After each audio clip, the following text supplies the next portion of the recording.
right, welcome to the Tennis.com podcast. I am your host, Nina Pantic, and Irina Falcone is missing this episode, but we have an amazing guest, Donald Dell. Donald, welcome.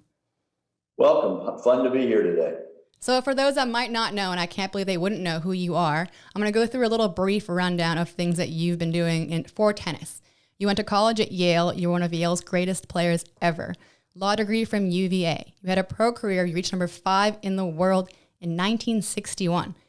Then you became a sports agent, one of the first sports agents in pro tennis, known as the father of sports marketing, alongside IMG's Mark McCormack. Not sure if you're going to argue with that fact, but we'll figure it out. You had Davis Cup career. You were on a captain for the winning teams, 1968, 1969. Founder of ProServe. 2 books, Never Make the First Offer and Minding Other People's Business. This is just a brief look at who our guest is, someone who, in my opinion, is an icon in tennis. So, Donald, I want to say that I'm excited. And one of the first things I want to talk about is this story you wrote for the Washington Post titled "Tennis Needs a Central Governing Body That Unites the Men's and Women's Tours." Given your incredible resume, you're more than qualified to sound off. So why does tennis need a merger and why right now? Well, I think 2 things. One, the reason I say now, Nina, is that everybody has a lot of time. That there's no circuit, nobody's playing. They're practicing, there's some pickup exhibitions on television, but everyone's got time to think about it. And that's a good opportunity to review where we are. The WTA and the ATP, I helped found the ATP in 1972 with Jack Kramer, but it was a players-only union in those days. Today, in 1989, it switched from a players-only and became a partnership with the tournaments. So it's now called the ATP Tour Board, and the players have their own division of that partnership, and the tournaments have their own division. But the partnership, has had problems working smoothly over the last, say, 20 years, because tournaments basically, the interest is a partnership, but the interest of the 2 groups are quite divergent. For example, players want fewer tournaments and more prize money and more money at bigger events. The tournaments, on the other hand, want better players and less prize money. So there's a lot of push and pull between the 2. And what's happened recently in the last 6 or 8 years is you got to understand the players are 3 votes on the tour board, and the tournaments are 3 votes, and the chairman is the casting vote, 7. But more and more over the last 2 cycles of 3-year terms, the players have voted in a block, and the tournaments have voted in a block. So it ends up being a 3-3 standoff.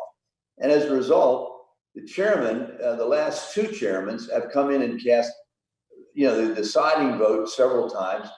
And because of that, once it was on prize money, another time it was on scheduling.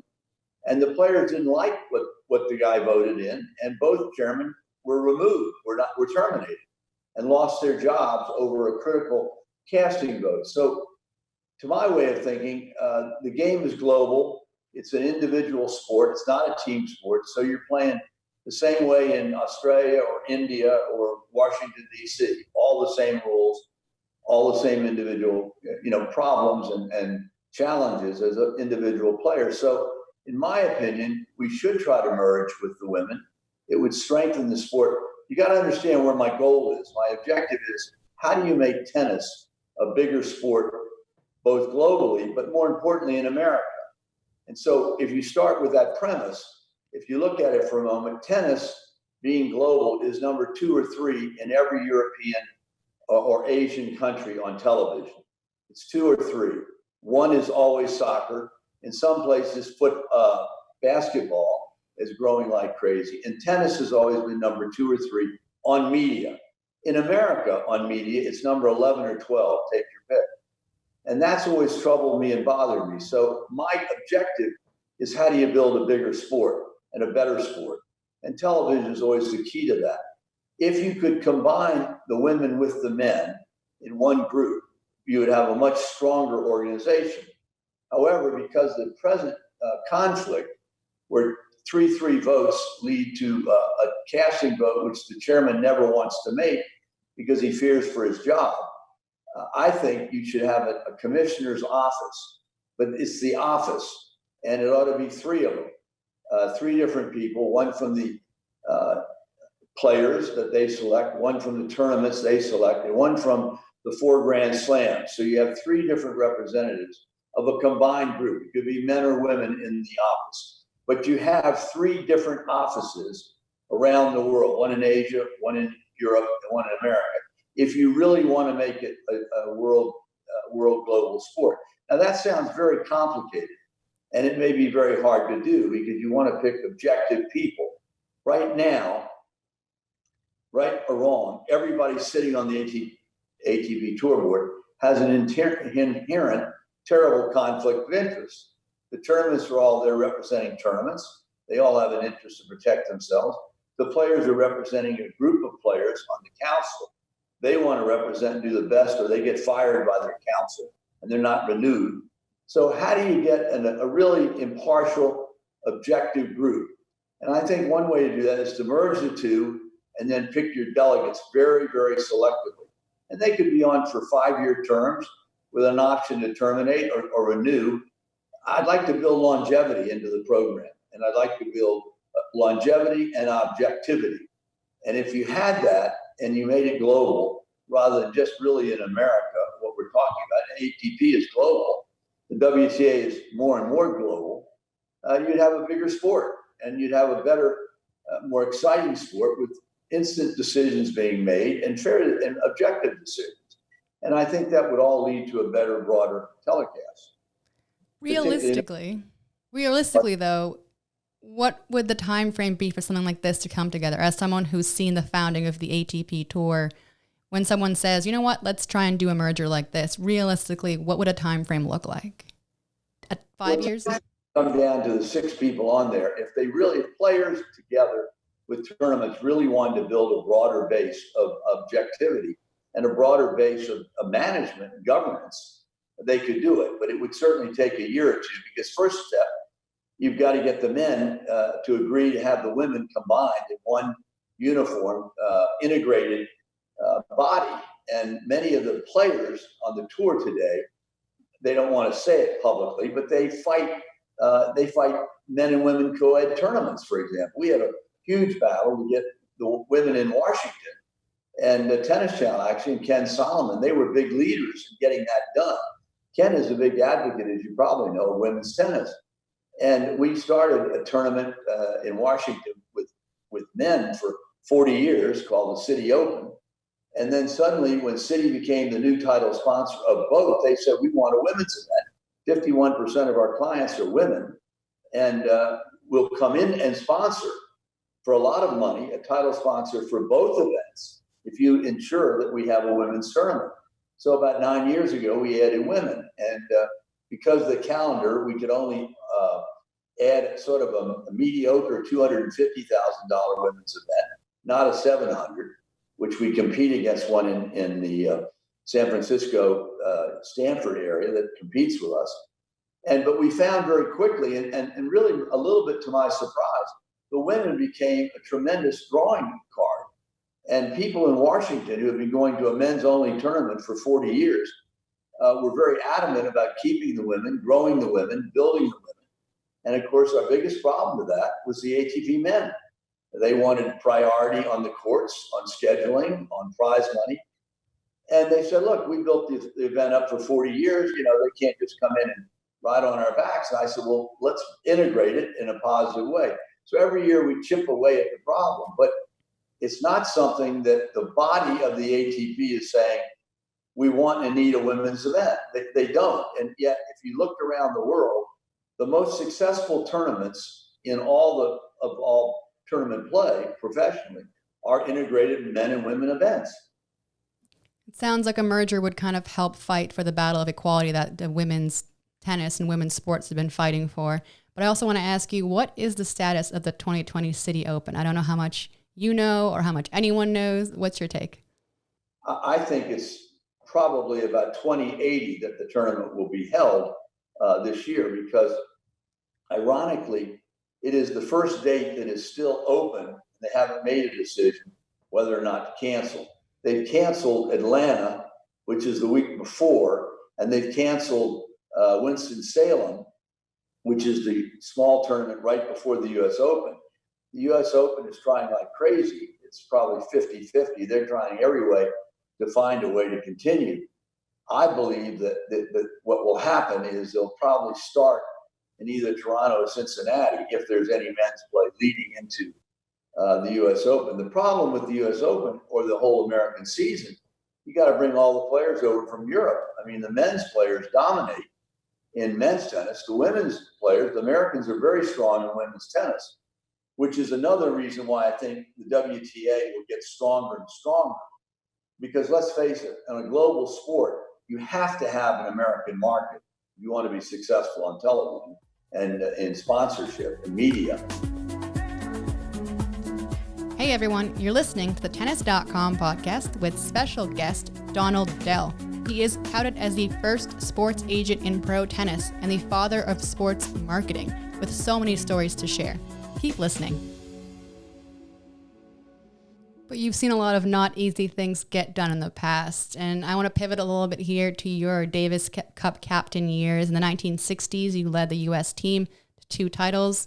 A certain player on that team was called Arthur Ashe. What is your first memory of your interaction with Arthur Ashe? When I retired in 66, I went to work for the law firm. And then in 68, I had played Davis Cup as a player 5 times for America with different teams in America. I played in India, I played in Italy, I played in Mexico, I played in Canada. I mean, I played 4 or 5 ties. And one of the captains when I played in 65 was Bob Kelleher, who also was the president of the USTA.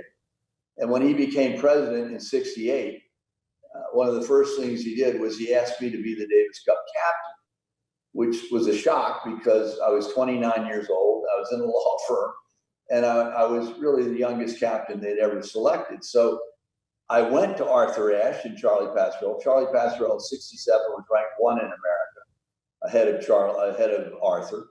And they were great friends. And I said, look, I'm happy doing what I'm doing. I'm now working. I left the law firm in 68. I was now working with Sergeant Shriver at the Office of Economic Opportunity. And he was, the chairman and executive director of it. And I loved politics. I was very involved in 68. I said, I don't want to give the job if you guys are not serious. We hadn't won the Davis Cup in 5 times. We had lost to bad teams, Peru, Ecuador. We had lost to a lot of bad teams. And I said, well, I'll do it. I'll take the job, but I got to quit my job. And I really don't want to do that unless you all are committed. And Charlie Pasquarello was a tremendous push in getting me to take the job, and Arthur to a lesser extent. I didn't know Arthur as well. And so between the 2 of them, they said yes, they would commit. And we got a very good team. There were 2 young kids coming out of SC named Bobby Lutz and Stan Smith, who were like 5 or 6 years younger than Arthur and Charlie. They were at that time 19 years old, and they were one heck of a doubles team. And Stan Smith grew into being, number 1 in the world 4 years later in 72 when he won Wimbledon. So we had a tremendous group of people and a tremendous group of players. And I got to know Arthur very, very well for, traveling. I wasn't married. I was single, so that I traveled with the team. And in 68, we had to win 6 matches around the world to get to the challenge round. Then we beat the Australians down in Adelaide, Australia. We beat Harry Hopman, was the great Australian captain. This was his last match. He retired, and we beat him down there 4-1. And then came back, and in 69, it was the challenge round format, which is all the tournaments play, and the winner holds and waits till you get to the final and plays the best team in the world in the final, sort of like America's Cup. So in 69, we didn't have to play 6, we had to wait. And we played the Romanians with Tiriac and Nasasi in the finals in Cleveland. And they were a heck of a good team, but we were a good team too. And we beat them 5-0. And at that time, the sport went open in 1968. Pro tennis was coming in because Wimbledon and the USTA demanded it. They were going to force the ITF, who had voted against it, to go to open tennis. So in 68, those 2 were the only open events, Wimbledon and the US Open. And then 69, other tournaments were coming together. And I was the captain of the team with the best 6th grade players on the squad. So I decided in early the summer of '69, I was going to force the issue with the tournaments on the American circuit. And I said, well, we're not coming. And furthermore, we're not going to come to any of the summer tournaments without prize money. This was a big new issue. And Bob Keller, who was then the president of the USTA, who had appointed me Davis Cup captain, and he called me up and he said, Donald, when you were captain a year ago, we made a deal that you could run the team 100% without any interference by the USTA. And as the president, I would handle the politics internally with the association. You remember that? I said, yeah. He said, well, you're now threatening all the tournaments that you won't play within America's best team unless they put a prize money. And I said, Bob, you led the charge for US Open tennis to become professional. I don't want the American circuit to continue this joke of paying high-paid expenses to amateur players. I want it to be professional. And he said, well, what's your objective? I said, my objective is very simple. I want a tennis player, when someone says, what do you do besides play tennis? Which is what they ask me every time. I want them to say, I'm a professional tennis player, just like I'm a professional golfer. That was my objective. And that's what and Ashe and Pastorell, Bobby Luss, Stan Smith, Clark Raymer, Jimmy Osborne, we had Cliff Ritchie. We had about 8 players on the squad. I picked 4 for each match. They all agreed with me. They wanted money as well. That forced the American circuit to go to prize money events in 1969. And that really led by the US Open. And the 6 summer tournaments all put up $25,000 the first year. Then the game changed when the US Open moved to Flushing Meadows and it went to cement, because then all these grass court tournaments kind of died out as people put on cement courts to be similar. Like Washington, we didn't have grass to start with. We had clay, dirty clay in a public park. We then turned it into a cement courts here now. And so the whole game went from grass to clay for a couple of years when the Open was on clay. And then it all moved to cement when they moved to Flushing Meadows and changed the surface. And that's history. That is history. That is quite a saga. But it sounds like you were making deals and negotiations in the 60s before you even got into becoming an agent. Is it because it was a natural role for you? Because you have a law degree you mentioned that you picked up while playing tennis, which is unheard of at this point. I can't imagine anyone getting a law degree while playing on tour. But anyway, you had the perfect, I guess, combination of skills. Is that what led you to start ProServe in 1970? Because you represented Arthur Ashe then as his agent, right? So you guys' relationship continued. No, what happened is it's a true story and very ironic. In 1969, when the Davis Cup won, and we won it twice, there was a lot of pressure on me to retire, really. And I wanted to get out because I wanted to get out when we were undefeated. Nobody had ever done that. And secondly, the game was going pro now with the US Open and the prize money events in '69. And so I decided that I would retire in January of '70. And there were a couple reasons for that. But one, I'd done it full time for 2 years, traveling everywhere with the players. Our per diem was $28 a day, plus hotel and travel. So, nobody's making any money. We were all amateurs in that sense. But the game was going pro. So these people were turning pro. So in early '70, January, I opened my own law office, and I took Arthur to meet a guy named Mark McCormick, not once, but 4 times. And I really came and wanted him to meet Mark, to be represented by Mark and be managed by Mark. And it's an absolute true story. After we had our 4th breakfast in New York at a restaurant, Mark always wanted to meet at 8 o'clock, 7:30 in the morning. He was an early guy. Arthur was never particularly happy with that. But we always had breakfast with him. And so we left the restaurant. We were driving back in a cab on the east side of New York. And Arthur said to me sort of angrily in the back seat of a cab, how many more times are you going to do that?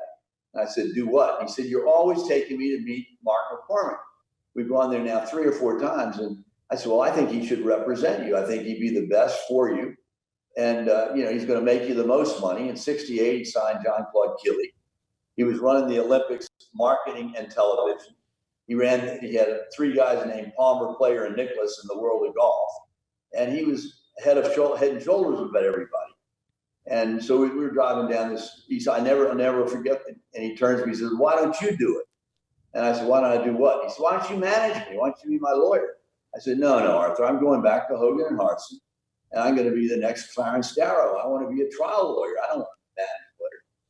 He said, "Well, Donald, if you think about it, if you do it, if you manage me, Stan would join us, and you and I and Stan, we could start a new business." I said, No, thanks a million. Great idea. You should go with McCormick. I went back to my old law firm, Hogan and Hartson, asked the senior partner what he thought of the idea of managing athletes. To my absolute shock, he said, "It's a great idea." His name was Lester Cohen, was running the firm in those days. In the 60s, Hogan and Hartson was one of the top 4 or 5 big city lawyers, law companies in Washington. And Lester turned to me and said, No, we'll give you the 5th floor of our building. We'll give you tax accountants. We'll give you secretaries. We'll give you research people. You can have the whole thing and get into sports, all sports. And I said, "What would be the name of the division?" And he said, "Hogan and Hartson, sports division." I said, "Well, let me think about it." So I thought about it for 3 or 4 weeks. And for some unknown reason, I called it and said, "I'm going to start a new thing called the Law Offices of Donald Dell. And my first 2 clients are going to be Arthur Ashe and Stan Smith," which they were, and which I was very lucky. And a lot of it was timing. The timing in early 70, that year, the first year, 70, the game really went more and more professional. There was bigger prize money. And because I'd been the Davis Cup captain and winning for 2 years, I was really the first professional agent in tennis anywhere in the world. And I had a lot of, foreign clients. I had Jan Kodesh. He won the French twice. And I had Jan Leslie. Jan Leslie was from Denmark. He went on to be the head of the International Tennis Hall of Fame years later. So I was very lucky, and really, honestly, it was a lot of timing. It was wonderful, lucky timing. And then that Donald Dell Law Offices grew into Dell, Craig, Fentress, and Benton, which was a bigger law firm in about mid-70s. And then we sort of morphed into ProServe about 76, 78, because as a law firm in those days, under the canons of ethics, you couldn't recruit, you couldn't advertise, you couldn't solicit. And so we were really hand-strapped. And of course, in the 70s, our biggest competitor was none other than Mark McCormick and IMG. And, he had a head start. So he stayed in golf, and I stayed in tennis for about 5 years. We kept in our separate lanes, and then both of us crossed over. He signed labor, which was tremendous. And then I went into basketball in a big way and managed Michael Jordan for 10 years and Patrick Ewing in Washington with ProServe. So we really both expanded. And at the height of, in the early 80s, we had 300 people around the world in 16 offices for ProServe. And I managed ProServe for 28 years as the president and CEO. Mark had 1,000 people and about 28 offices. So he was always about, I'd say 2 times bigger than we were. And but those were fun days because everything was new, everything was unquestioned, everything was just sort of, you did it on instinct and gut, and it was a fun, growing, challenging time. Hi everyone, you're listening to the Tennis.com podcast with incredible special guest Donald Dell. He's telling us about his relationships with the likes of Arthur Ashe, Bobby Kennedy, Stan Smith, Tennis Channel's Ken Solomon, and a lot more. Keep listening. I don't even know where to begin here. I can't believe you just casually mentioned Michael Jordan. Like, no big deal. One more thought on Ashe. I read that he gave a speech once and he named you as one of the 2 people he would trust with his life along with his father. What would be your thoughts on him as a person, on Arthur Ashe? Well, I've been very, very fortunate. I managed athletes for probably 30 or 40 years. And of all the clients, we've had lots of different ones in different sports.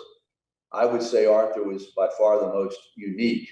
First of all, he was a speed reader, had a photographic memory, tremendous IQ. soft-spoken, quiet, but very, very curious. And the story you heard is a true one. In about 1971, Arthur was giving a speech at the Democratic Women's Club in Washington. There are 400 women, and there were three men in the whole audience. There was Arthur, his father, and me. And we went and sat at the head table. I had no idea that this was going to be, 400 or 500 women and no other people. And they introduced Arthur, and when he got up to speak, he said, he was sort of being funny, and he said to the audience, he said, "I'm here with two people, my father and Donald Dell, who I would trust with both people I would trust with my life," meaning his father, of course, and meaning me. And I was sort of stunned by what he said, and the audience was. And it was amazing because 2 days later, a lady from the audience, which nobody knows, named Mrs. Collis Jones, phoned me and said, "Could I get a copy of Arthur's speech? I was at that luncheon. I'd like to hear it again." She said, "I have a son named Collis Jones, who's an All-American basketball player at Notre Dame, and I'd like to talk to you about managing him, but I want to listen to the speech first." Then she called Collis's coach, who was Joe Gallagher at St. John's High School here in Washington. It's a tremendous athletic school, football and basketball. And Joe knew me from playing basketball at Landon. He said, "No, Donald's this, Donald's that." And the next thing I knew, my first client in basketball was Collis Jones.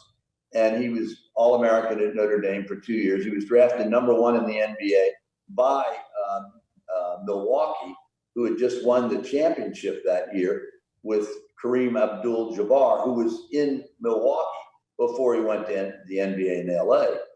So suddenly, because of Arthur and that speech, I got very involved in basketball in the NBA. And I did that for the next 20 years. But it was originally because of that speech that Arthur gave and his comment.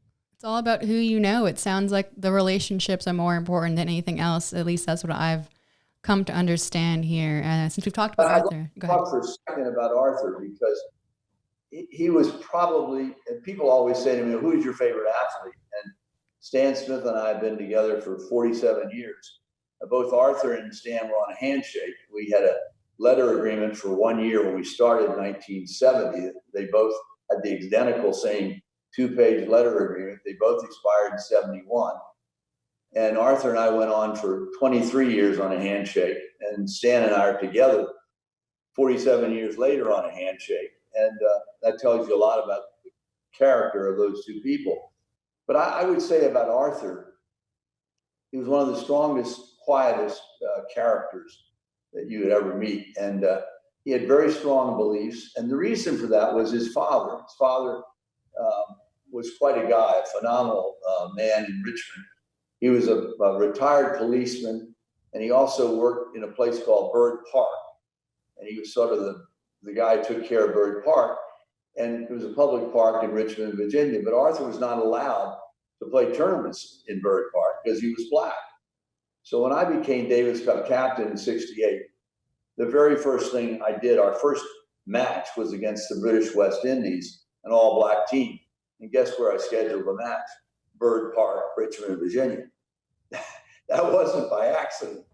And the place went absolutely berserk to cheer, Arthur, and the crowds were tremendous. The team was not, the British West Indies was not a good team. They had a couple of good players, but they weren't going to beat us. And that sort of started to open up a segregated park, which Arthur had lived in and grown up in. It's remarkable that about 50 years later, these issues with, not segregation, but racial inequality is still present here, especially in America. What's your take on players that are trying to stand up and use their platform and kind of try and force change in this climate? Is there any delicacy with, I know the players have contracts and obligations and things they can and can't do. What's your take on having players that want to stand up for things like fighting for equal rights? Well, I think it's amazing because sport in general, all sport, has become so popular, particularly in the American culture. Look at with no live sports now. Everybody's going crazy. ESPN's doing everything to fill content. The Last Dance by Jordan, which was 10 episodes, if you can imagine. and it had the greatest audience viewing because everybody's sort of starving for live sports. So I think that proves the point that individual sportsmen have a tremendous following now. And together, collected, I think LeBron's been very good at this and others, that you can organize and push change. I mean, it's really interesting. Take Kaepernick in the NFL. He dropped to a knee 4 years ago. I don't care what anyone says. There was an unwritten rule that nobody's going to hire him of the owners in the NFL. Well, that's all just changed last week with Goodell, the commissioner, coming on so strongly. So he's advocating to black players in NFL football to lead the way for change. For example, one of his quotes was, and he said this, quote, "Without black players, there would be no NFL." Well, it's very interesting. You haven't heard any NFL owners stand up and speak. You assume that Goodell is speaking for the individual owners, and I hope he is. But you're going to find out in about a month's time if anybody hires Kaepernick, because he was a hell of a talent, and there's no question that as a backup quarterback, he'd be better than half of the backups in the NFL today, in my opinion. It's just an amateur outside thought. So we'll see what happens. But to answer your specific questions, I think athletes, if they were organized, can be the biggest element of change of anybody because they have a platform. They can stand up and talk every day, and people want to cover them. And they're more genuine than politicians today, who are a mess. They never give you an honest answer about even who their name is or whether they're in the Republican Party or what they are. I mean, it's nonsense. So the athletes, by default, because the politicians have been pathetic in stepping up, the athletes have grown in stature, and I think they could be tremendous in leading change. Absolutely. I absolutely agree. I think it's an interesting time, to say the very least, and how things might develop from things, we'd start off with WHATP merger to things like fighting for equality. There's a lot of change possible coming up. I have one last question. It's a little bit of a wild card. I want to know, for people who do not know this, that you worked with Rob Kennedy in late 1960, I think 1968 to be precise. What was Rob Kennedy like? I know that it was only a brief time. First and foremost, no one ever called him Rob. It was Robert Kennedy. Robert. It tells you that you're of a different generation. It was Robert Kennedy. Some people called him Bob, but never Rob. But no, I was very fortunate. 66, 67, when I was working at Hogan and Hartson. And again, I lived right across in Georgetown in an apartment. I was single. And I went over several times, met the Kennedys somehow, somewhere, and started playing tennis with them on Saturdays and Sundays. And actually really got involved trying to teach Bobby how to hit a backhand. And they loved tennis. They had their own court. And they would always invite people every Saturday and Sunday. They would have lots of people at their home out there at Hickory Hill, just across the river in Virginia. And so I spent probably a year going out there quite a lot to see them and got to know them as a family. And then Bobby decided suddenly in 68 to run for the presidency. In 66, he had run for the U.S. Senate. He had won the Senate, I think 64 or 65, and 66 was an off-year election. And one of his very strongest friends and greatest lieutenants was a fellow named John Nolan, who was a lawyer in Washington, #1 graduate from Annapolis, tremendously strong person. He would have been Attorney General, in my judgment, if Bobby had won. And John in 66 asked me to come on and make some stops for Bobby. So I advanced for Bobby in 66 when he was running an off-year election. So in 68, when he announced for the candidacy of presidency on March 17, 1968, on March 18th, I was in Los Angeles with John Nolan setting up the California delegation for Kennedy the next day. So I hit the deck running for Bobby because I knew his family so well. And he was, I had to resign from working with Sarge at OEO in the Peace Corps. And Lyndon Johnson was the president, was still going to run. And so I was in California, and suddenly they called me back to Washington and asked me if I would oversee running 5 states as the lead advance. And my 5 states were Arizona, West Virginia, California, Oregon, and the District of Columbia. So I was what's called the lead advance, which meant I had 30 or 40 people reporting to me in each state. And I would move constantly from state to state in 1968.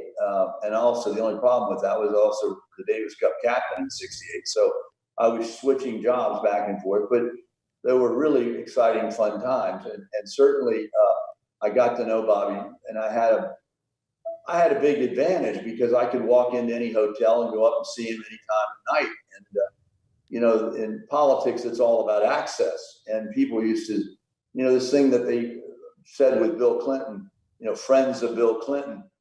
Bobby was a forerunner. The Kennedy family has always been like that. They've always had close people very involved in their political campaigns. And literally, honestly and sincerely, the most exciting moment probably my entire life was not playing at Wimbledon 7 times. It may not have even been winning the Davis Cup twice. We had Bobby come into Arizona, and we put him in Goldwater's Plaza. Barry Goldwater had a big plaza in Phoenix, and we put in 28,000 people to see Kennedy on a Saturday. And we were doing that very deliberately because we wanted to be in that particular plaza. I was in charge of the stop. The next day, Bobby phoned me in the morning and said, would you come over and have play tennis with me out in Scottsdale, fly back with us on the plane? I said, sure. So I went and we jumped on the plane. We flew into New York, LaGuardia. It was March 31st, 1968. We had been in the campaign for 2 weeks. And Lyndon Johnson was president, and we were fighting him everywhere. Plane landed, and I was in the front sitting next to Ethel, and she hated to fly because 2 of her brothers had been killed on plane crashes, so she was a nervous wreck. The guy burst through the front door, and I'm blocking the aisle. Bobby's about 3 feet from me, sitting there reading some papers. And the guy says, I got to see the senator. I said, wait, just relax. And he's a tall guy, about 6'4", bald, and he starts perspiring. Bobby's only about 3 feet from us. So after about a minute and a half, 2 minutes, the guy he said, damn it. He said, do you know who I am? I said, no. He said, I'm the state chairman in New York. Lyndon Johnson has just withdrawn from being president. It's not going to run again in a second campaign. I got 20,000 people out in the parking lot that want to hear from Senator Kennedy. Now will you let me through? Now, he'd said all that, screaming it so Bobby would hear him. So I'm blocking the aisle. So I turned to face Bobby, and there's nobody between me and him. And he's looking at some papers, and he looks up at me with those steel blue eyes, and he smiles, and he sort of nods. And in that instant, with all this happening, I said to myself, we just elected the president of the United States. And it was easily the most exciting moment in my life, because when Lyndon got out, we were going to fill that void pretty quickly. So and Bobby nodded, and I let the man go by and talk to him.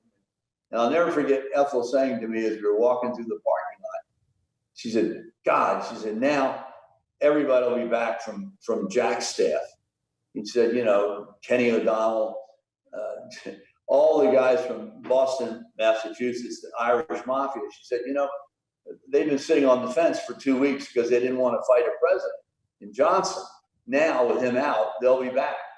And then she looked up at me and said, but we're going to always remember the people who have been with us for the first 2 weeks, not the rest of the campaign. And that's the way the Kennedys were. Extremely loyal, extremely outspoken. And it was really the most thrilling moment of my life when I looked and saw Bobby, knowing Johnson was out of the race. And I really, really thought that we would elect a president. And there's no doubt in my mind, if he had lived, we would have beaten easily Herbert Humphrey in the primary, and we would have to face Nixon. And I just always believed that between Nixon and Bobby Kennedy, the volumes of people voting would have carried Kennedy, but who knows? That's a remarkable story. I'm honored that you've shared so much with us on this episode of the podcast. I can't believe all the stuff that we've got into. I'm glad I got to sneak in Bobby Kennedy in there at the very end. I really, really, really appreciate your time. I think we've taken up enough of it. So this has been the Tennis.com podcast with Donald Dell. It's been a fun time. Thank you, Nina. Thank you. From the Tennis Channel Podcast Network, this has been the Tennis.com podcast. Be sure to subscribe to stay caught up. We're available on Apple Podcasts, Spotify, and every major listening app, as well as tennis.com/podcasts. You can also see the videos of our episodes on Tennis Channel's YouTube page and Tennis.com's Facebook page. We're your hosts, Nina Pantic and Irina Falcone. We'd like to thank our team, editor and audio designer and video editor Christina Koseva, producers Alexa March and Sean O'Malley, and executive producers Shelby Coleman, Kyle Einhorn, and Andy Chu.